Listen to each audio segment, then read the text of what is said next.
Good morning guys. आज की अपनी जो है पोएम रहने वाली है the love song of J Alfred प्रूफॉक।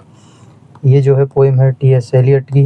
पहले हम थोड़ी चर्चा टी.एस. एलियट के बारे में करेंगे और उसके देखो ये फेमस लाइन है इसकी, do I dare disturb the universe. क्या मैं इस ब्रह्मांड को जो है डिस्टर्ब कर सकता हूँ, क्या मेरी इतनी हिम्मत है। तो ऐसे करके ये देखो, मैं एक बार दिखा देता हूँ आपको। The love song of J Alfred Prufrock ये अपनी पोएम रहने वाली है। 2 पेजेज़ हैं, काफ़ी लंबी पोएम है ये, तो कोई दिक्कत नहीं, करते हैं इसको कवर। और ये थोड़ा सा एलियट के बारे में देख लेते हैं पहले अपन। टी.एस. एलियट कब से कब तक रहा है? ये रहा 1888 से 1965, 1888 से 1965 तक रहा है, मतलब मॉडर्न एज में आता है ये। और बड़ी बात ये है कि इसने दोनों वर्ल्ड वॉर देखे थे।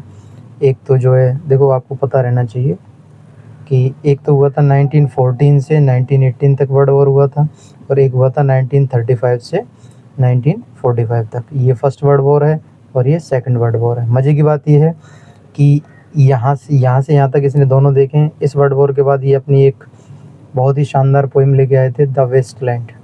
ठीक है, बहुत अच्छी पोएम है गाइज, मैग्नम ओपस भी मानी जाती है टी.एस. एलियट की। और 1935 से 1945 तक सेकंड वर्ल्ड वॉर हुआ था, वो भी इन्होंने देखा है। और 1948 में इनको जो है नोबेल प्राइज़ भी मिला था। ठीक है, ये थोड़ी सी जानकारी है इनकी। और अपन देखें तो इसमें क्या इम्पोर्टेंट है। थॉमस स्टर्न एलियट ये पूरा नाम है। Known as T S. Eliot, poet है, प्ले राइट है, क्रिटिक है, बिल्कुल क्रिटिक के रूप में भी फेमस हुआ है। इनकी जो है क्रिटिक वाला मामला भी फेमस है, प्ले राइट के रूप में भी फेमस है और पोइट के रूप में भी है। एडिटर है who read modern literature, a central figure in modernism, बिल्कुल मॉडर्निज्म का मैंने बता दिया। He combined tradition and innovation and elevated English poetry in 20th century. ठीक है, कुछ नहीं है, इन्होंने क्या है मतलब जो क्लासिकल जो पोइट्स चले आ रहे थे ना अपने पुराने वाले, प्लस में जो मॉडर्न है, तो दोनों तरीके के एलिमेंट इनके उसमें देखने को मिल जाते हैं हमको। क्लासिकल से जो मतलब जो ब्लेंड है इनके तरीके से, उन दोनों का मिक्सचर दिखाया गया है इनको। ये देखो, दीज फ्रेगमेंट्स आई हैव सोड अगेंस्ट माई रून्स, कि ये जो फ्रेगमेंट्स हैं ये मैंने इकट्ठा करे हैं किसके लिए? मेरी बर्बादी के लिए। मतलब क्या मीनिंग बनता है इसका? ऐसे बनता है, मेरी बर्बादी के खिलाफ जो इकट्ठा किया है। कि मॉडर्न वर्ड था, ये देखो मैं बता चुका हूँ, पूरा इम्पैक्ट था इनके लाइफ में इस वर्ल्ड वॉर्स का। तो ये कहते हैं कि ये जो बर्बाद हो रहा है ना, ये मैं बर्बाद हो रहा हूँ या मेरा देश बर्बाद हो रहा है, या जो ये ह्यूमन सिविलाइजेशन है ये पूरे तरीके से खतरे में है, तो उसके लिए मैंने कुछ फ्रेगमेंट्स इकट्ठे करे हैं उसके खिलाफ। तो फ्रेगमेंट्स क्या क्या है इनके? एक तो है लिटरेचर वाला मामला, और मिथ वाला मामला भी है इनके साथ, और फिलॉसफी वाला मामला भी है।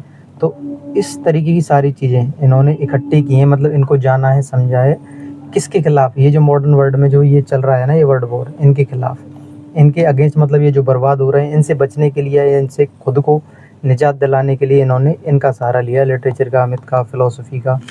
Amateur poets imitate mature poets steel. Amateur poet जो होते हैं वो क्या करते हैं? नकल करते हैं दूसरों की। और मेचर क्या, परिपक्व क्या करते हैं? चुरा लेते हैं। चुराने से मतलब है यहाँ पे कि वो दूसरों का, जैसे कोई लाइन है किसी की, और अपने हिसाब से उसकी व्याख्या जो है कर दी, ये करते हैं मेचर पोइट्स। मतलब दूसरों के विचारों को अपना लेते हैं और उनको मतलब नए विचारों में बदल देते हैं पूरे तरीके से। ठीक है, और ये इनकी मेजर पोइम्स हैं, सारी ही बेहतरीन पोइम्स हैं। नाम पता होना चाहिए, टी.एस. एलियट, बड़े मतलब मॉडर्न फिगर का बहुत बड़ा नाम है। The love song of J Alfred Prufrock, ये आपके सिलेबस में भी है, 1915 में आई थी ये। और इसके बारे में थोड़ा ज़्यादा बता देता हूँ क्योंकि इसकी जानकारी आपको होनी चाहिए। ये जो है 131 लाइन की पोएम है। ठीक है, और ये आई कब है? 1915 में आई है। और इसके बारे में क्या है, ये आई थी मैगजीन में। मैगजीन का नाम है अ मैगजीन ऑफ वर्स। क्या नाम है? A magazine of verse. ठीक है, 1915 में आई थी ये। और इसके अलावा दोबारा भी आई थी ये, एलियट के फर्स्ट कलेक्शन में भी आई है, एलियट के फर्स्ट कलेक्शन में। ठीक है, और एक ये उसमें आई थी, प्रूफॉक एंड अदर ऑब्जर्वेशंस। 1917 में एक और चीज़ें निकाली थी इन्होंने, प्रूफॉक एंड अदर ऑब्जर्वेशंस, तो उसमें भी ये जो है आई थी, ऑब्जर्वेशंस। ठीक है, 131 लाइन की पोएम है, 1915 में आई है, ये मैगजीन ऑफ वर्स है। और एलियट की फर्स्ट पोएम है, वो सॉरी, एलियट का जो फर्स्ट पब्लिकेशन है, फर्स्ट कलेक्शन जो आया था उसमें भी ये आई थी, प्रूफॉक एंड अदर ऑब्जर्वेशंस में भी 1917 में ही आई है। तो ये द वेस्टलैंड बड़ी ही शानदार मैग्नम ओपस कहते हैं, पहले चलती भी थी ये ग्रेड 1 के लिटरेचर। इस बार हटा दिया, लेकिन इसको रखना चाहिए था, मुझे लगता है बहुत शानदार पोएम है। और ये लगभग क्या है, पूरे लिटरेचर में होके घुमा देती है आपको, क्या ग्रीक, क्या लैटिन और क्या इंग्लिश, सब में होके गो थ्रू करवा देती है। मोस्ट राइटिंग्स के नाम आपको इसमें देखने को मिल जाते हैं। बहुत बड़ी पोएम है, 333 या 334 ऐसे इसका वो आता है लाइन की पोएम है। लेकिन जब ये लिखी गई थी तब तो ये 1000 लाइन से भी ज़्यादा थी। फ्रीज द वेस्टलैंड को जो है एजरा पाउंड नाम का एक आदमी था, इसका मित्र भी था, तो इसने इसको क्राफ्ट करा था, मतलब इसमें कटाई करी थी कि ये लाइन हटाओ, ये जोड़ो, ये जोड़ो, फिर करके ये 333 या 334 लाइन की पोएम रही थी। ऐसी बात है इसके बारे में। खैर अभी अपन ये नहीं कर रहे, बता दिया थोड़ा सा मैंने। हॉलो मैन, बिल्कुल ये भी अच्छी पोएम है। मतलब ये सारी क्या है, ये एक जैसी चीज़ें दिखाती हैं कि मॉडर्न जो सिविलाइजेशन है वो अंत की तरफ जा रहा है और आदमी अंदर से खोखला है, स्पिरिचुअलिटी है नहीं उसमें, और वो बनावटी जो है कैरेक्टर लेकर के घूम रहा है। ऐसी बातें हैं इन सब में। एस वेंजडी, ये जर्नी ऑफ द मजाई, ये भी है। द ड्राई सेल्वेजेस, 4 क्वार्टेट चाहिए। 4 क्वार्टेट्स का क्वेश्चन नेट में बनता है, कई बार पूछ चुका है इनका। ये 4 क्वार्टेट है और इनका सीक्वेंस पूछ लेता है। देखो इसमें होंगे तो मैं बताता हूँ। हाँ ये रहे, तो ये हैं इनके नाम, ये पूछ लेता है, इनको क्रोनोलॉजिकली लगवा लेता है। आजकल तो चर्चा में वैसे भी ऐसे क्वेश्चन। बंट नॉटन है, ईस्ट कॉकर है, द ट्राई सेल्वेसेस है और लिटिल गिडिंग है। ठीक है, लिटिल गिडिंग है। ये क्रिटिसिज्म है इनका। द सेक्रेट वुड, ये जो लाइन है ना, ये mature poets imitate mature poet steal, ये सेक्रेट वुड की ही है ये। Tradition and the individual talent, most famous है, लिटरेरी क्रिटिक में पढ़ने को मिलता है आपको।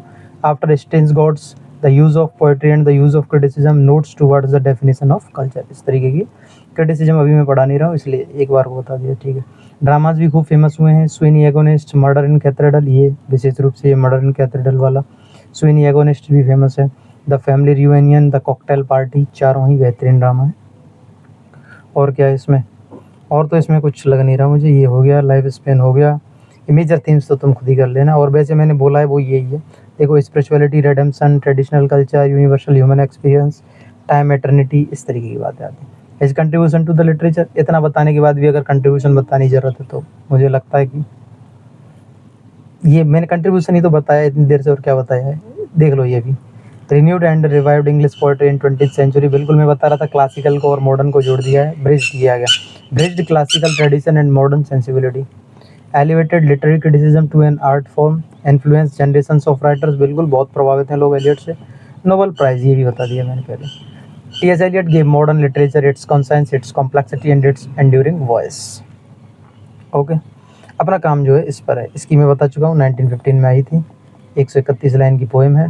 ठीक है, और जो कलेक्शन का नाम है वो है a magazine of verse, a magazine of verse. ये सारी बातें आपको मैं ऑलरेडी बता चुका हूँ। अब हम लाइन बाय लाइन इसका एनालिसिस देख लेते हैं पोएम का, और थोड़ा स्पीड रखेंगे ताकि जल्दी ख़त्म कर दें। बहुत सारा टाइम भी नहीं है आपके पास, ना मेरे पास है। तो ये इसका वो है एपिग्राफ। एपिग्राफ में क्या होता है, देखो एलियट ने खूब सारी पोएम्स में एपिग्राफ उठाए हैं। ये इसमें तो ये उठा लिया, ये क्या है, परगेटेरियो है कैंटो का। ये कौन सा हो गया, 10, 20, 5, 25, 26, 27, हाँ कैंटो 27 हो गया ये, है ना। और ऐसे ही आराम से देखना पड़ता है इनको, जो है 26 है कि 27 है, 28 है। तो these Italian lines are from Dante. Dante जो है, डेंटी पढ़ देते हैं इसको अपन, कि डेंटी ने एक रचना लिखी है। देखो इसके बारे में थोड़ा सा बताना पड़ेगा मुझे, अगर वैसे भी मिल जाती है कई बार तो ये इटालियन पोएट है, इसकी एक रचना है डाइवाइन कॉमेडी। बात को समझना अच्छे से, डाइवाइन कॉमेडी। तो डाइवाइन कॉमेडी इसने मतलब जो है, इधर ले लो इसको, यहाँ पोएम को ख़राब करेगा। देखो, एक पोएट है डेंटी, इसकी एक रचना है डाइवाइन कॉमेडी। ठीक है, और ये जो डाइवाइन कॉमेडी है ये 3 तरीके से है, 1, 2, 3 भागों में है। एक वो है इसका इन्फर्नो, ठीक है, एक है इसका परगेटेरियो, और एक है इसका पैराडीसो। तो ये कैसे चलता है कि पहले जो है आत्मा वो जाएगी नरक में, जो भी उसने कुछ कर्म करे हैं, बुरे कर्म करे हैं, उनका दंड पाएगी। फिर उसका होगा जो है शुद्धिकरण, और फिर जाएगी वो, ये हेल है, ये हेवन है, और ये परगेटोरी। ठीक है, वही शुद्धिकरण वाली जगह। तो कैसे दिखाया है इसने, अब इसमें होता क्या है मैं बताऊँ। इन्फर्नो जो है, इसमें 9 गोल, मतलब 9 गोले हैं, 9 सर्कल्स हैं, जैसे 1, 2, 3, 4, 5, 6, 7, 8, 9 ऐसे करके कर लो आप, है ना। तो जो अगला वाला गोला है वो उससे गहरा है। जैसे ये छोटा गोला है, चाहे ऐसे समझ में नहीं आए तो ऐसे कर लो, ऐसे ऐसे। ये गोला इससे बड़ा है, लेकिन इसमें से इसमें जाना पड़ेगा तुम्हें ऐसे करके। तो इसको अपन ऐसे करते हैं, फिर ऐसे कर लो, फिर ऐसे कर लो, फिर ऐसे कर लो, फिर ऐसे कर लो, फिर ऐसे कर लो। तो ऐसे ऐसे समझ में आ जाएगा। इसमें से इसमें, इसमें से इसमें, इसमें से इसमें, ऐसे गोले हैं ये 9। 1 2 3 4 5 6 7 और 2 और है, मतलब ये रहा एक और एक ये रहा। ठीक है, ऐसे मान लो, मतलब एक ये रहा, एक ये रहा, 9 हो गए ना। तो जिस तरीके के तुमने पाप करे हैं उसी हिसाब से तुम्हारा जो है, अगर ज़्यादा पाप करें तो यहाँ तक जाना पड़ेगा, कम करें तो यहीं से निपटा के भगा देंगे।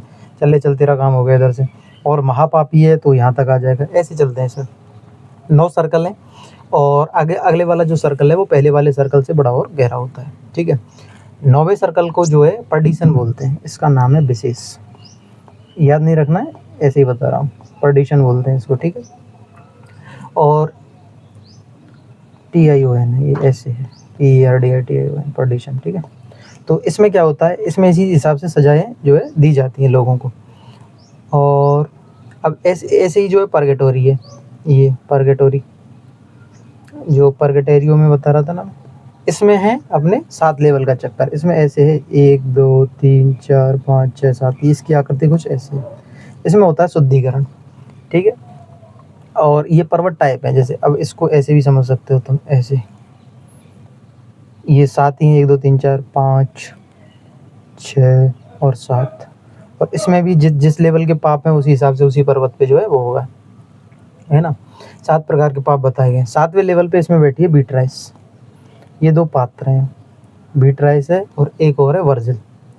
मतलब 2 आदमियों के बारे में बताता है वो, एक तो वर्जिल है और एक है बीट्राइस। ठीक है, तो ये क्या करते हैं, बिल्कुल अलग दुनिया में चले गए, हम इसकी बात करने लग गए डाइविन कॉमेडी की। तो इसमें वर्जिल और बीट्राइस है ना। यहाँ बैठी है बीट्राइस और यहाँ पे जो है ये पर्डिशन है। इस पे इसका नाम है, गोले का नाम पर्डिशन। और इसमें क्या है, इसमें एक है फिर पैराडीसो। ये रहा तीसरा वाला लेवल पैराडीसो। पैराडीसो में अगेन वही 9 तरीके के हैं। सजा काटने के बाद जो है 9 तरीके के, मतलब पैराडीसो में भी इसमें क्या है, सर्कल ही है 9 तरीके के, ऐसे ही मान लो तो। और इसमें जो 9वां सर्कल है, 9वां पैराडीसो में यानी कि हेवन में, उस पे है गॉड। तो यहीं से गॉड पे मुलाकात होती है आपकी। ठीक है, ये मैं क्यों बता रहा हूँ, ये एपिग्राफ समझ में तभी आएगा जब ये सारी चीज़ें समझ में आ जाएंगी। तो 9वें सर्कल पे तो बैठा है गॉड, और ऐसे और बना लो, और भी है, मतलब इससे बड़ा होता है ये, ऐसा चलता है। तो होता क्या है इसमें कि आत्मा है, आत्मा को नाम भी चेंज हो जाते हैं। जैसे आत्मा तो होता है वो सिंफुल पर्सन होती है। फिर डैम्ड सोल हो जाती है वो, जब नरक में जाती है तो डैम्ड सोल, है ना। और प्यूरिफाइड हो जाती है हेवन में जाने के बाद। पर्गेटेरियो में जाकर के प्यूरिफाई कर देते हैं उसको, हेल में भेज देते हैं। ये रहता है पूरा सीक्वेंस कि यहाँ पे आप नरक के में जेलो जो है सजा काटो अपनी, फिर यहाँ पे अपना शुद्धिकरण करवाओ, फिर पैराडीसो से पहुँच जाओ। इसमें जो है 7 चक्कर हैं, वो 9 सर्कल हैं इसमें 9 हैं, इसमें 7 हैं और इसमें भी 9 हैं।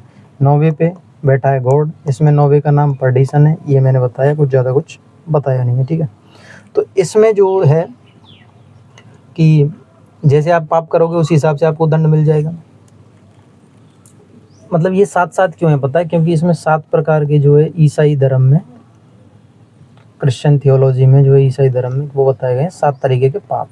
कि मनुष्य जो है पूरे, मतलब क्लासिफिकेशन कर दिया है पापों का भी कि 7 तरीके के ही पाप होते हैं जो है। ठीक है, अब अपन चलते हैं अपनी इस बात पर, अब ये समझ में आ जाएगी।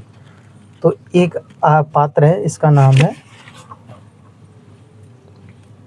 इसमें लजेरस का भी आता है सीक्वेंस, वो आगे मैं बताऊंगा जब आएगा तो भी, क्योंकि ज़्यादा हो जाएगा, अभी पोइम शुरू नहीं हुई है और इतनी बातें हो जाएंगी तो। और ये एक तो ड्रामेटिक मोनोलॉग है ये पोइम। हाँ, ये जो है खुद से खुद ही बातें करता है, जो है अपना प्रोफ्रोक है, बड़ा ही हेजिटेट है ना। मतलब इसका मामला ऐसा ही है। देखो इसमें ये चीज़ें काम की हैं, यहाँ से क्वेश्चन सीधा बन सकता है जो मुझे लग रहा है। हेजिटेशन एंड इंडिसीजन, फैसला नहीं कर पाता है। एंजाइटी अबाउट सोशल इंटरेक्शंस, और search for meaning and connection, और एलिनेशन, अलगाव इन मॉडर्न लाइफ। ये सारे हैं थीम है ये, और इनसे क्वेश्चन बनने की पूरी संभावना है। जो है हेजिटेशन एंड इंडिसीजन है, एंजाइटी अबाउट सोशल इंटरेक्शन है, search for meaning and connection है, एलिनेशन इन मॉडर्न लाइफ है। ठीक है, अब चलते हैं अपन इस पर। ये है ये है मोंटफेल्ट्रो, ये नाम आपको यहाँ याद रखना पड़ेगा, मोंटफेल्ट्रो हिंदी में लिख देता हूँ। तो मोंटफेल्ट्रो जो है, ऐसे समझो कि अभी आपके टाइम पे कोई अच्छा आदमी जिसको आप बहुत अच्छा समझते हो और वो आपको नरक में किसी भी चक्कर पे, जो 7 चक्कर बताए मैंने, किसी भी एक चक्कर पे जो है वो चक्कर काटता हुआ मिल जाए, तो आप आश्चर्यचकित हो गए कि नहीं कि यार जो है ये तो इतना अच्छा आदमी था, ये नरक में क्या कर रहा है। तो वही सीन बन रहा है, ठीक है। तो ये दीज इटालियन लाइन्स और फ्रॉम परगेटेरियो से ली गई हैं, कैंटो ये रहा 27 से, and mean if I thought my response. तो ये मोंटफेल्ट्रो बोल रहा है, अपनी बातें बताना चाह रहा है, जो इसने पाप करे ये, मतलब एक और आत्मा आती है, जो आत्मा है इससे पूछती है कि भाई तू यहाँ पे ऐसे चक्कर क्यों काट रहा है। तो ये उसको बताता है कि अगर मैं ऐसे किसी व्यक्ति को बता दूं, if I thought my response would go to someone who would never return to the world, this flame would stand without any more agitation, but because no one ever returns alive from this depth, I hear the truth, I answer you without fear of dishonour. तो ये कहता है चूंकि मैं जानता हूँ कि ये, मतलब यहाँ से जो है ये परगेटेरियो की जो है आग है, ये मतलब जो हेल की आग है, यहाँ से कोई बचकर वापस नहीं गया है, तो मुझे मेरे पापों को तुम्हें बताने में कोई समस्या नहीं है। यही बात है, if I thought my response would, अगर मेरे जो रेस्पॉन्स किसी ऐसे आदमी को जाना जा रहे हैं जो कभी संसार में लौट करके नहीं जाएगा, तो कोई दिक्कत नहीं है, ये आग अपना काम अच्छे से कर रही है। लेकिन अगर, but because no one ever returns alive, क्योंकि कोई भी जिंदा नहीं पहुंचा है फ्रॉम दिस डेप्थ, इस डेथ से, इफ आई हियर ट्रुथ, अगर मैंने ऐसा सुना है कि ये सही बात है कि यहाँ से कोई जिंदा वापस नहीं लौटा है, आई answer you without fear of dishonour, तो मैं ईमानदारी के साथ तुम्हें बता दूंगा जो भी मैंने पाप करे हैं। ऐसी सी बातें हैं इसमें। क्वेश्चन या तो डायरेक्ट ये पूछ लेगा कि जो है ये एपिग्राफ कहाँ से उठाया गया है, तो ये डांटे के जो है इन्फर्नो के कैंटो 27 से उठाया गया है, ये याद रखना। इतनी सी बातें हैं इसमें, समझ में आ गया कि वो तभी किसी को बताएगा। अगर मैं मेरे पाप बता दूं और तुम संसार में जाके, जैसे कोई राजा मर गया, बड़ा राजा, अभी मान लो कोई आपका जो है प्रधानमंत्री से लड़ जाए, उसने पाप करे हों खूब सारे, अब किसी को पता नहीं है कि प्रधानमंत्री ने क्या क्या पाप करे, और मैं जाके उससे मिल लूँ वहाँ हेल में जा करके, तो वो मुझे बता दे सारी सच्चाई, और मैं ऐसा हो कि मैं वहाँ उसकी नरक की आग से वापस जिंदा होके आ जाऊँ, तो और मैं यहाँ संसार में आके बता दूँ, देखो देखो तुम्हारे पीएम तो ऐसे ऐसे थे, तो फिर कोई फ़ायदा रहा उस नरक की आग का? नरक की आग तो बेकार हो गई जो। तो वही चीज़ है, वो कह रहा है कि ये नरक की आग तुम्हें भी खा जाएगी, मुझे भी खा जाएगी, इसलिए मुझे तुम्हें ईमानदारी से बताने में कोई दिक्कत नहीं है, तो वो बता देता है उसको। अब ये प्रूफ ऑफ की लाइन है, आप खुद भी पढ़ सकते हो, मैं करवा देता हूँ एक बार। Let us go then you and I, चलो मैं और तुम चलते हैं। When the evening is spread out against the sky, जब जो है इवनिंग पड़ी होगी स्काई के सामने, मतलब शाम हो चुकी होगी जब। लाइक ए पेशेंट से मिली है, एक मरीज की जैसे, एथराइज्ड अपॉन ए टेबल, जैसे एक मरीज किस पे पड़ा होता है? टेबल पे। ऑपरेशन से पहले टेबल, मतलब उस पे ओटी में पड़ा होता है ना मरीज, इस तरीके से जब शाम पड़ी होगी तब अपन चल लेंगे। Late us go through cut certain half deserted streets, half deserted मतलब सूनी गलियों से जो है होकर हम गुजरेंगे। The muttering retreats, muttering retreats का क्या मतलब है? ये है कि रिट्रीट होता है रेस्टिंग प्लेस, और मटरिंग मतलब बड़बड़ाते, मतलब इनमें जो है रिट्रीट जो है कि ऐसे प्लेस हैं जिनमें कोई आराम नहीं कर रहा है, तो ये रेस्टिंग प्लेस, लेकिन सब बोल रहे हैं, बातें कर रहे हैं। Of restless nights in one night cheap hotels, restless बेचैन रातें in one night cheap hotel, जो सस्ती होटल हैं उनमें जो है एक रात के लिए आदमी रुकता है। एंड सोडस्ट, सोडस्ट होता है बुरादा, restaurants with oyster shells, oyster shells खाने की चीज़ होती है, जैसे मूंगफली टाइप, आप मान लो आप मूंगफली खा के छिलके डाल देते हो, ऐसे ओस्टर खा के उसके छिलके फेंके जाते हैं। Streets that follow like a tedious argument, और ये गलियाँ जो कहाँ लेकर के जाती हैं हमें? टेडियस आर्गूमेंट की तरफ लेकर के जाती हैं। टेडियस आर्गूमेंट मतलब बोरिंग, ऐसा आर्गूमेंट जिसका कोई निष्कर्ष नहीं है। ऑफ इंसिडियस इंटेंट, जो दुर्भावना से ग्रस्त है। टू लीड यू, मैं तुमको लेकर चलता हूँ। टू एन ओवरवेलमिंग क्वेश्चन, एक ऐसा प्रश्न जो बार बार दिमाग में घूमता है। अब क्या प्रश्न है? ओ डू नॉट आस्क, ये मत पूछो। व्हाट इट इज़, ये क्या है। Late us go and make our visit, चलो चलते हैं और अपनी यात्रा शुरू करते हैं। ठीक है, कुछ भी नहीं है इसमें, ये मतलब उनको उसका वर्णन कर रहा है कहाँ कहाँ होके गुजरेंगे और गलियाँ कैसी हैं, ओस्टर सेल के छिलके पड़े हुए हैं, और एक क्वेश्चन है जो बार बार ओवरवेलम होता है और उसको भी नहीं बता रहा है कि क्या क्वेश्चन है। ठीक है, कि आइडियाज़ मैं ऑलरेडी बता चुका हूँ। चलो आ जाओ। In the room the women come and go, and किसके बारे में बातें कर रही हैं? ये माइकल एंजेलो के बारे में बातें कर रही हैं। क्वेश्चन सीधा भी आ सकता है, किसके बारे में बातें कर रही हैं? इंडिफरेंस ऑफ सोसाइटी, ये दिखाता है कि इनको पता कुछ है नहीं माइकल एंजेलो के बारे में, और जो ये बातें फिर भी बड़ी बड़ी कर रही हैं। The yellow fog that rubs it's back upon the window panes, fog के टाइम की बात है कि जो फॉग है वो है पूरे उसमें फैला हुआ है, और ये अपना जो है क्या, पिछवाड़ा मतलब पीठ, पीठ अपॉन द विंडो पेन्स जो है, ये जो खिड़की है इससे रगड़ता है। द येलो स्मोक, ये पीला जो है धुआं, ये तो कोहरा और ये धुआं, इन दोनों को बना बना के ब्लेंड वर्ड बनता है स्मोक। ठीक है, ये तो ऐसे ही बता दिया मैंने। दैट रब्स इट्स मसल, ये अपना मुंह रगड़ता है on the window pans. Smoke तो अपना मुंह रगड़ रहा है और फॉग जो है अपना पीठ रगड़ रहा है ना। Licked it's tongue into the corners of the evening, और ये क्या कर रहा है, ये कर रहा है लिक्ड कर रहा है मतलब चाट रहा है, और किसको, कॉर्नर्स को इवनिंग में, मतलब कुछ नहीं है वो, उसका वर्गीकरण किया गया है, उसका वर्णन कर रहा है फॉग का। लिंगर्ड अपॉन द पूल्स, और ये पसरा पड़ा है पूल्स, और ये होती हैं छोटी छोटी नालियाँ, और इनके ऊपर जो है कोहरा, कोहरे का पूरा वर्णन कर रहा है। Let fall upon its back the soot the falls from chimneys, और ये कहाँ से निकल रहा है, गिर रहा है, चिमनीज से गिर रहा है, चिमनीज से निकल रहा है। स्लिप्ड बाय द टेरेस, और इसको उससे पटक दिया है, छत से। और ये कहाँ से गिर जाता है, मतलब इसमें कैट से करी गई है इसकी तुलना, ठीक है, लेकिन कैट का इस्तेमाल कहीं भी नहीं किया गया। स्लिप्ड बाय द टेरेस मतलब टेरेस, टेरेस से जो है कोहरा गिर गया है। मेड ए सडन लीप, और एक मतलब छलांग मारता है। And seeing that it was a soft October night, और ऐसा लगता है कि ये सॉफ्ट अक्टूबर की नाइट है। Curled once about the house and fall asleep, और इस कर्ल का क्या मतलब है, छोटा मतलब छल्ला नुमा बनाते हुए घर के ऊपर, और एंड फॉलो स्लीप, और सो जाता है। बिल्ली से इसकी तुलना करी गई है, कुछ नहीं है। येलो फॉग को कभी विंडो पैन से इसका मतलब पीठ को रगड़वा रहा है, कभी कह रहा है कि जो येलो स्मोक है ये विंडो पैन से अपने मुंह को रगड़ता है, कभी कह रहा है कि ये कॉर्नर्स में इवनिंग में हर जगह पसरा पड़ा है, नालियों के ऊपर है, गिर जाता है ये चिमनी से, चिमनीज के ऊपर से उठता है। Slipped by the terrace, terrace से गिर जाता है, एक छलांग मारता है, ऐसी सी बातें करता है। ठीक है, and indeed there will be time, ये रिफ्रेन है, रिफ्रेन होता है मतलब जो लाइन बार बार रिपीट होती है, रिफ्रेन। ठीक है, रिफ्रेन या बर्डन उसको बोल देते हैं। And indeed there will be time for the yellow smoke that slides along the street rubbing its back upon the window panes, there will be time to prepare a face to meet the faces. सीधा बता देता हूँ मैं क्या मतलब है, कि अभी समय है for the yellow smoke that slides along the streets, ये जो येलो स्मोक है, धुआं है, ये कहाँ है, गलियों में है। रबिंग इट्स बैक, ये अपना बैक जो है रगड़ रहा है अपॉन द विंडो पैन्स। ठीक है, देयर विल बी टाइम, अभी समय है, देयर विल बी टाइम, अभी समय है, टू प्रिपेयर ए फेस, एक चेहरा तैयार करने के लिए, टू मीट अदर फेसेस, होता है ना ऐसा, आप किसी से मिलने जाते हो तो आप तैयार होकर जाते हो, फेस को जो है प्रिपेयर करके जाते हो, वही चीज़ें हैं। To prepare a face to meet the faces, जो है फेस से मतलब और लोगों से मिलने के लिए आपका क्या है, फेस तैयार करने के लिए अभी समय है। There will be time to murder and create, अभी समय है क्या करने के लिए, विनाश करने के लिए और सृजन करने के लिए। And time for all the works and days of hands, और अभी समय है काम करने के लिए, एंड डेज ऑफ हैंड्स वही वाली बात है। That lift and they drop A question on your plate, और मैं आपकी इसमें प्लेट में एक क्वेश्चन जो है छोड़ूंगा। Time for you and time for me, तुम्हारे पास भी समय है, मेरे पास भी समय है। And time yet for a 100 इनडिसीजन्स, और समय है अभी हम इनडिसीजन मतलब अनिर्णय, निर्णय लें फिर उसको चेंज कर दें, ऐसी बात है। And for 100 visions and revisions, होता है ना, जैसे आपको स्टेज पे परफॉर्मेंस करनी हो तो आप पहले विजन मानते हो कि मैं स्टेज पे पहुंच गया हूँ, मैं क्या क्या बोल रहा हूँ, ऐसी बात है। Before the taking of toast and T, ये टोस्ट एंड टी का लेने से पहले आप विजन्स एंड रिविजन्स कर सकते हो, मतलब एक्टिविटी करने से पहले आप सोच सकते हो, विचार कर सकते हो, ऐसी बात है। In the room the women commend go talking of Michael, ये वही है, ये भी लाइन भी रिफ्रेन है।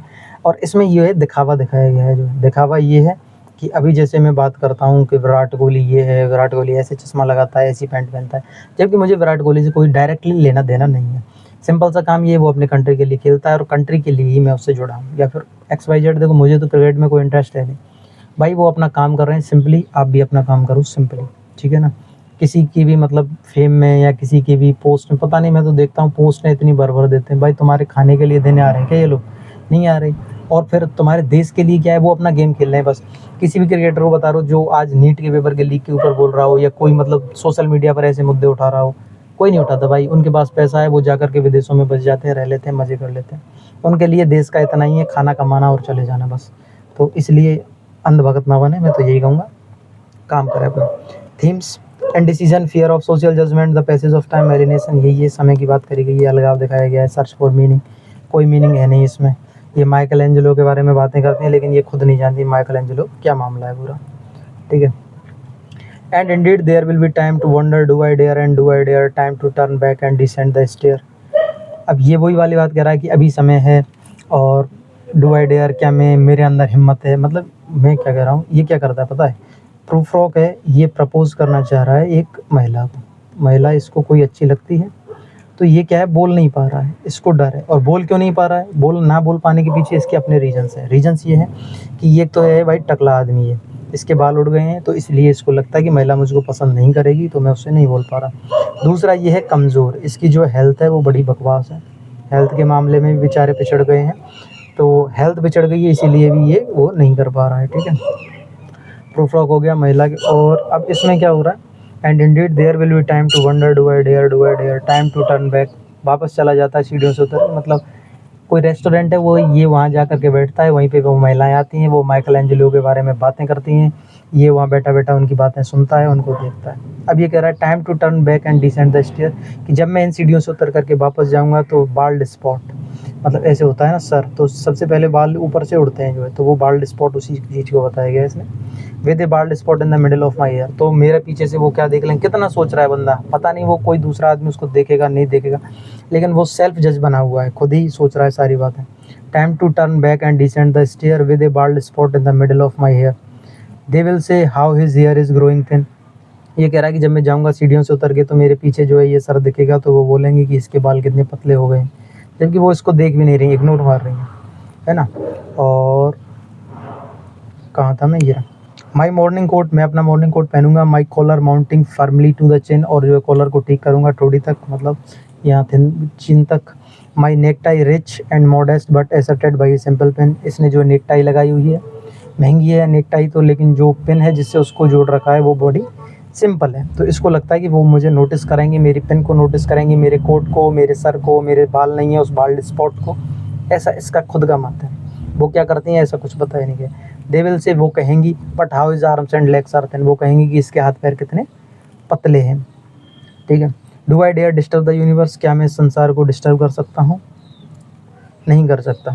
In a minute there is time, एक मिनट में फॉर डिसीजंस एंड रिविजन्स, मैं डिसीजन कर सकता हूँ, रिविजन्स कर सकता हूँ, which a man wait reverse, ठीक है।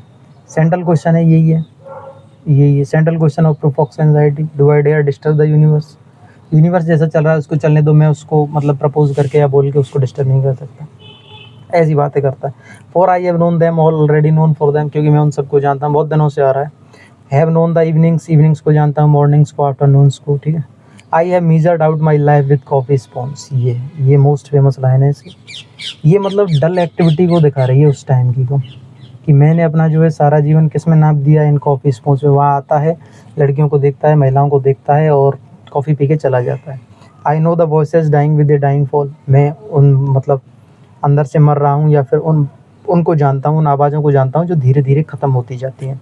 बीनीथ द म्यूज़िक, मतलब ये खुद नहीं मर रहा है, ये कह रहा है कि ये एक आवाज़ है, जो म्यूज़िक है जो किसी रूम से आ रही है दूर से, वो आवाज़ धीरे धीरे कम होती चली जाती है। So how should I presume, इसमें क्या कहना चाह रहा है कि अब मुझे जो है क्या करना चाहिए या मैं क्या प्रिज्यूम करूँ। So how should I presume, कैसे प्रिज्यूम करूँ, ऐसी सी बातें ये करता है इसमें, ठीक है। And I have known the eyes already known them all, और सभी की आंखों को मैं जानता हूँ।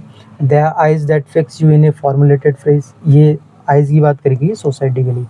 सोसाइटी आपको एक बंधन में जो है बांधना चाहती है, और वो जो सोसाइटी है उसी के चलते मैं क्या हूँ, उसी ने मुझको फॉर्मुलेटेड फ्रेज में बांधा हुआ है, या फिर उन आँखों को मैं जानता हूँ। And when I am formulated, और जब मुझे सोसाइटी से जोड़ा जाता है, या sprawling on a pen, when I am pinned and wriggling on the wall, तो ये कह रहा है कि सोसाइटी में जो फंस जाता है उसकी स्थिति एक कीड़े जैसी कर दी है इसने। कीड़ा है जिसमें पेन लगा दी है और वो दीवार पर चलता रहता है सीधा सीधा, तो ऐसी स्थिति बता रहा है ये। And when I am formulated sprawling on a pen, और when I am pinned and wriggling, ये रिगलिंग वही घिसटना या चलना, ऑन द वॉल दीवार को, कीड़े से तुलना करिए। Then how should I begin, तो मैं कैसे शुरू करूँ, टू स्पिट आउट, बोलूँ या थूकूँ, the at the butt ends, butt end समझते हो, बट एंड्स सिगरेट का जो होता है वो होता है last end of my days and ways. And how should I presume, वही वाली बात आ गई कि मैं क्या करूँ, कैसे करूँ, हाउ शुड आई प्रिज्यूम, क्या सोचूँ, शुरुआत कहाँ से करूँ, कैसे करूँ, इसी चीज़ में ये जो है फंसा हुआ है पूरी तरह से, ठीक है।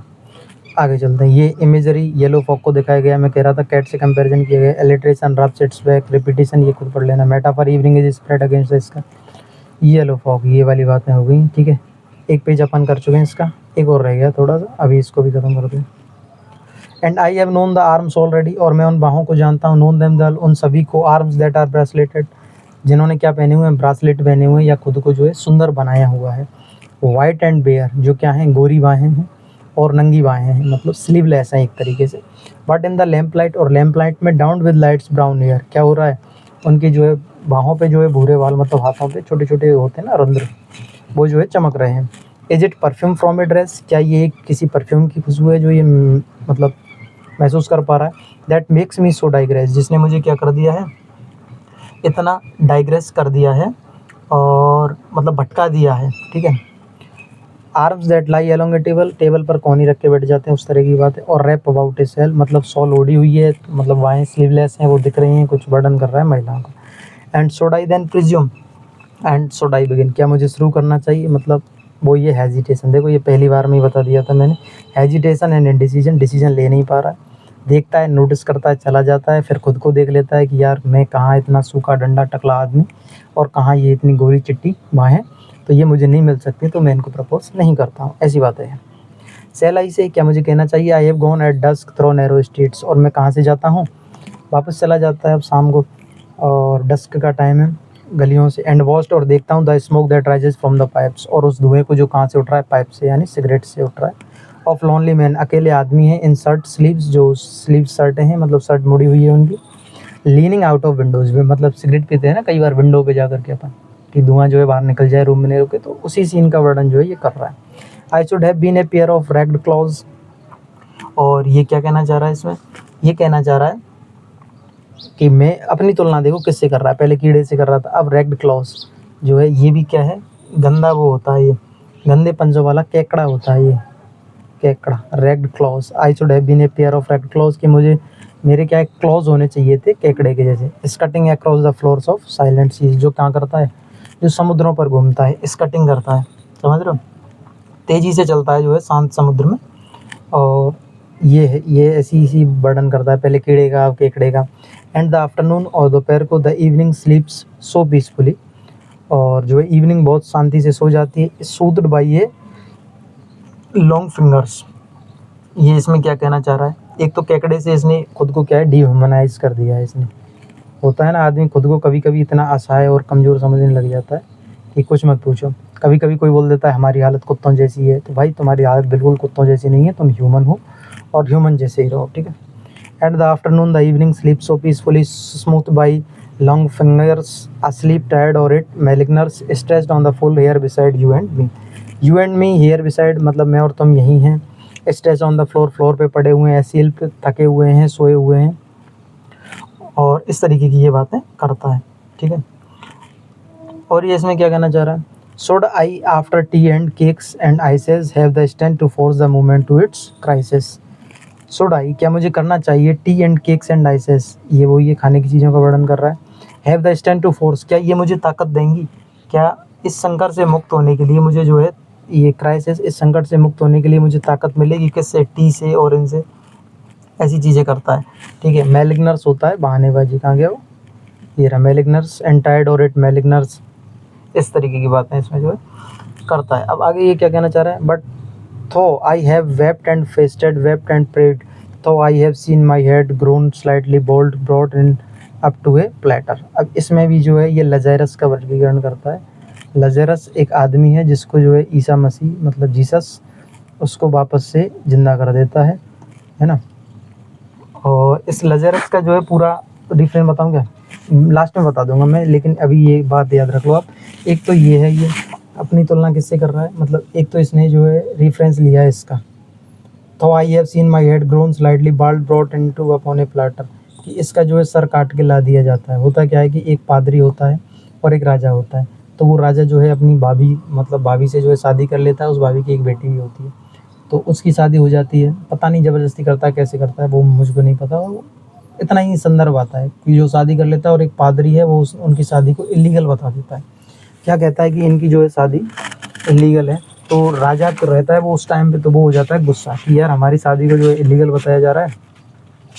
तो एक दिन क्या होता है, उसकी जो बेटी होती है, उसकी पहले से एक बेटी रहती है, तो बेटी उसको डिमांड करती है कि जो इस पादरी का जो है सर लाया जाए या फिर सर काटा जाए, तो वो उसका सर काट करके जो एक प्लेट में ला दिया जाता है। ऐसी सी बातें चलती हैं उसमें, ठीक है, कि ये प्लॉटर में ये हेड है, ये कहाँ गया, ये रहा, ये ब्रॉट इनटू ए प्लॉटर, मतलब एक प्लेट में रख के और उस पादरी का ही जो सर है लाया जाता है, ऐसा रेफरेंस चलता है। एक लज़ेरस का है, लज़ेरस जो है मर जाता है बीमारी के कारण, ईसा मसीह को बाद में पता चलता है, ये मित्र रहता है ईसा का, तो ईसा इसके पास आते हैं और इसको जो है वापस से ज़िंदा कर देते हैं।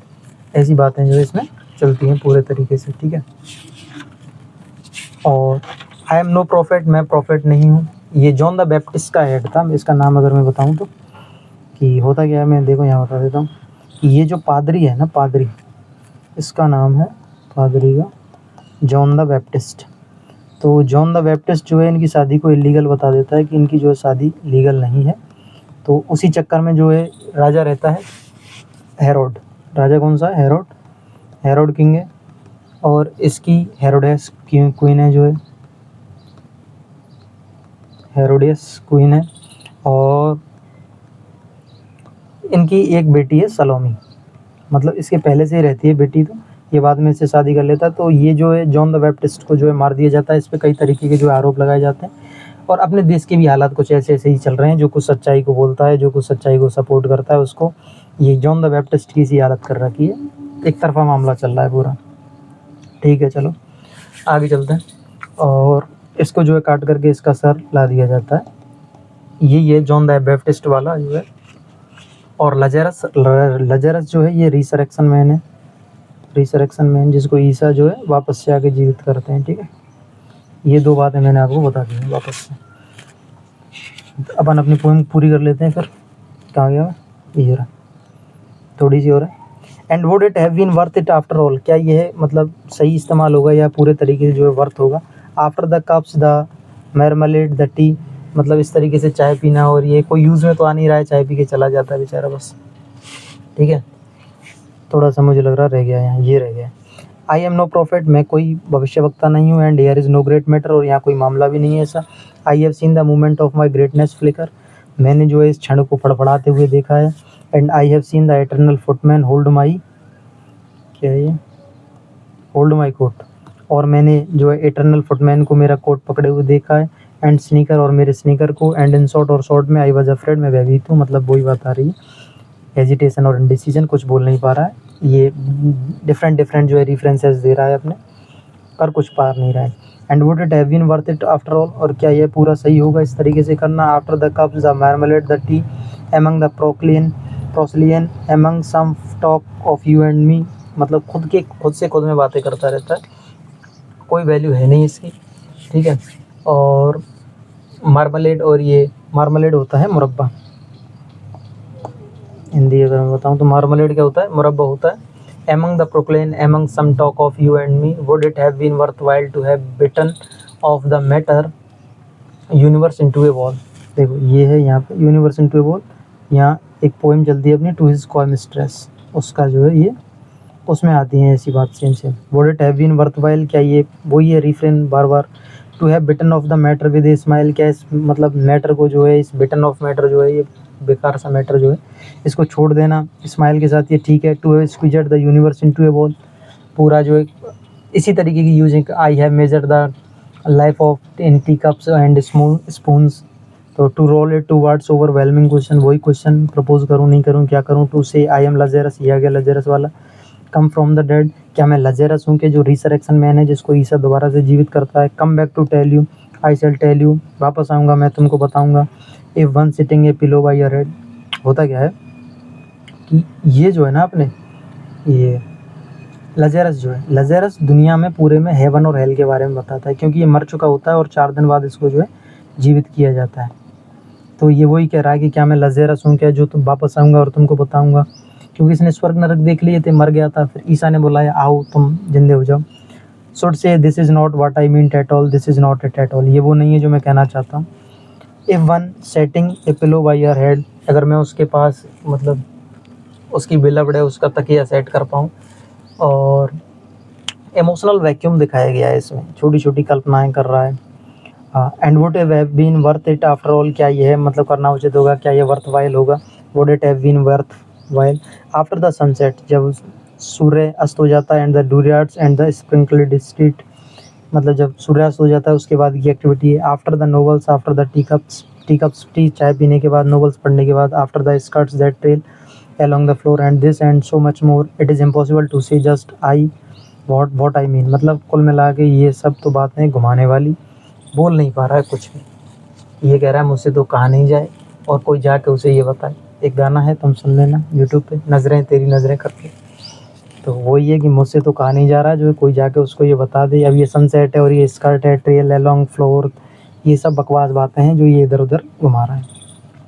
But as if a magic lantern through the nerves, और जिस तरीके से एक जो है magic lantern through the nerves अपनी किरणें फेंकती है in a pattern on a screen पर, would it have been worthwhile, क्या ये बिल्कुल उचित है, if one setting a pillow और थ्रोइंग ऑफ ए सॉल, क्या मतलब उसके पास एक पिलो को सेट करना या फिर उसकी जो है सॉल को हटा देना, and turning toward the window, और विंडो की तरफ मुड़ जाना, should say that is not at all, that is not what I mean, तो मेरा ये सब कहने का कोई मतलब नहीं है। समझ रहे हो, एलिनेशन और हेजिटेशन बंदे का, कुछ भी बके जा रहा है और फिर कह रहा है मेरा ऐसा कोई मतलब नहीं, यही बात है। और क्या कह रहा है, जो मतलब एक्सरे वाली बात भी आ जाती है इसमें, थ्रू द नर्व्स, जो है नर्व्स को जो है देखती है, एक्सरे टाइप की बातें कि जो है लैंटर्न एक्सरे से उसको भरती है और उसे मतलब देख लेती है ना कहाँ समस्या है, तो ऐसे मेरी समस्या कोई देख ले खुद ही, तो ऐसा तो हो नहीं सकता, मैं उसके लिए तकिया सेट करूँ, उसका सॉल हटाऊँ, और मेरा वो मतलब नहीं है, और पट्टू आदमी एक तरीके से, ठीक है। No I am not Prince Hamlet, Prince Hamlet का आ गया, nor was meant to be, ना तो मैं प्रिंस हेमलेट हूँ और ना ही होना चाहता हूँ। एम एन अटेंडेंट लॉर्ड, मैं तो एक अटेंडेंट जो है बन के ही खुश हूँ कि मुझको तो जो है अटेंडेंट बना दिया। अटेंडेंट होता है सबमिसिव, एक तो होता है डोमिनेंट आदमी, एक होता है सबमिसिव, तो मैं तो जो है सबमिसिव बन के ही ठीक हूँ, मतलब नीचे रह के ठीक हूँ। One that will do swell a progress start a scene और to advise the prince, no doubt an easy tool, तो ये कह रहा है कि मैं तो अटेंडेंट बन के ही खुश हूँ, जो क्या करता है, जो किसी काम को शुरू करता है, स्टार्ट ए सीन और टू, जो एक सीन में आता है या दो सीन में आता है, जैसे कोई प्ले भी होता है तो जो अटेंडेंट होते हैं वो एक दो सीन में तो आते हैं, सब में तो नहीं आते, लेकिन जो प्रिंस हेमलेट होता है वो हर सीन में आएगा, ठीक है। Deferential glad to be use, और मैं जो है खुश हूँ इतना होकर कि सेवक हूँ, चौकीदार बनना चाहता हूँ, और सम्मान की बढ़ाई कर रहा है, ग्लैड टू बी यूज, मैं इतने में खुश हूँ, मामूली किरदार मिल जाए मुझे तो जो है।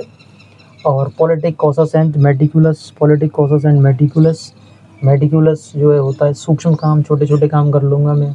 Full of high sentence but a bit obtuse, अजीब ही ऑब्ट्यूज होता है नकली बात, मतलब full of high tension but a bit obtuse, मतलब पूरे सेंटेंस ना करके मैं जो है छोटे छोटे काम कर लूँगा अपने, नकली बातें कर रहा है ये पूरा। At times indeed almost ridiculous, almost at times the fool, ये क्या कहना चाह रहा है, मूर्खों जैसी बात करता है खुद, और हास्यास्पद बातें हैं, almost ridiculous, at times indeed, almost at time, मतलब इसकी बातों का कोई मतलब नहीं है। पहली चीज़ तो आप अपने दिमाग में ये सेट कर लो, ये जो भी बोल रहा है इंडिसीजन और एलिनेशन, मैं कह रहा हूँ क्वेश्चन यहीं से बनेगा, क्या मामला था, इंडिसीजन एंड एलिनेशन पूरा, ठीक है। I grow old and I grow old, मैं बूढ़ा हो गया हूँ, बड़ा हो गया हूँ। I shall wear the bottoms of my trouser rolled, होता है ना एक बच्चा होता है निकर पहनता है, फिर पैंट पहनने लग जाता है, फिर थोड़े टाइट पैंट पहनता है, अब तो खैर फैशन आ गया, कोई कैसा भी पहन लेता है, और फिर वो ट्राउजर्स पहनने लग जाता है, ये बुढ़ापे की निशानी है ट्राउजर्स। पहले जो है तहमद पहनते थे, तहमद टाइप का, पता नहीं उसको अलग अलग जगह थे, कुछ अलग अलग नाम से बोल देते हैं।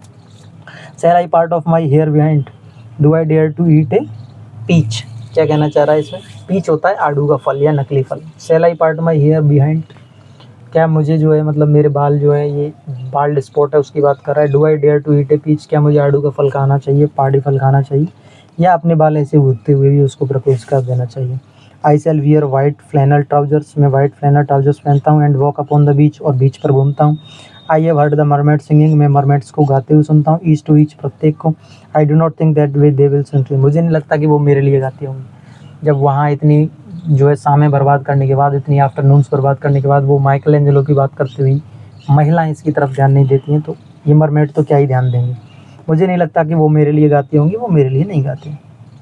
अब ये इमेजिनेशन में अपनी जो है बातें कर रहा है। मरमेड्स क्या करती हैं, मरमेड्स जो है नाविक को देखो, मरमेड बहुत खतरनाक होती हैं भाई, और आजकल तो लड़कियां भी बहुत खतरनाक होती जा रही हैं, शादी करती हैं निपटा देती हैं, अभी अभी नया केस सामने आया।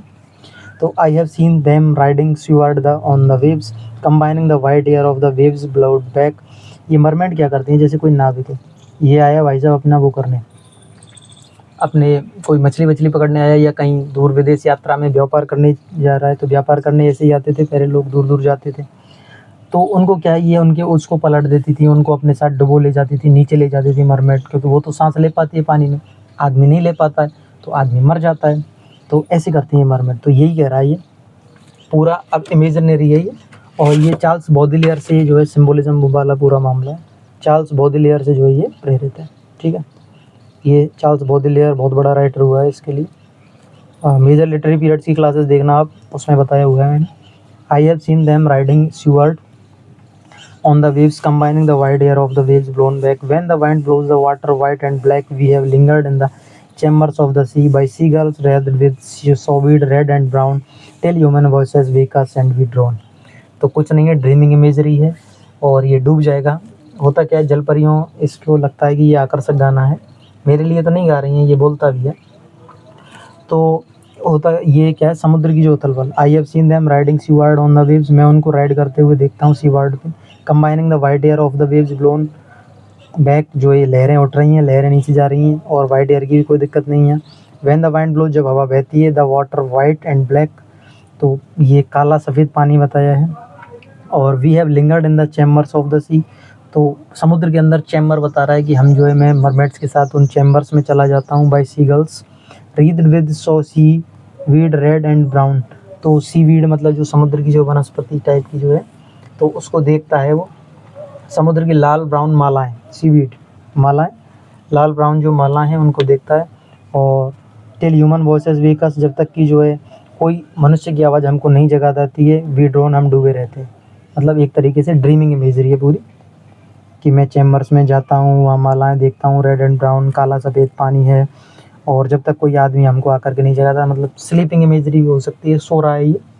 और ये जो है, इससे आप देख सकते हो वो स्वप्न विश्लेषण विधि समझते हो, सिगमंड फ्राइड की, जो है दमित इच्छाओं के सपने आते हैं, चैम्बर्स में जा रहा है उनके, तो सिगमंड फ्राइड वाली बात है। तो ठीक है, तो ये हो गई आपकी पोएम, ये देख सकते हो आप। और alienation, indecision, fear of rejection, search for meaning, modern life, emptiness, बिल्कुल, टाइम, रिग्रेट, सेल्फ डाउट है बंदे वो।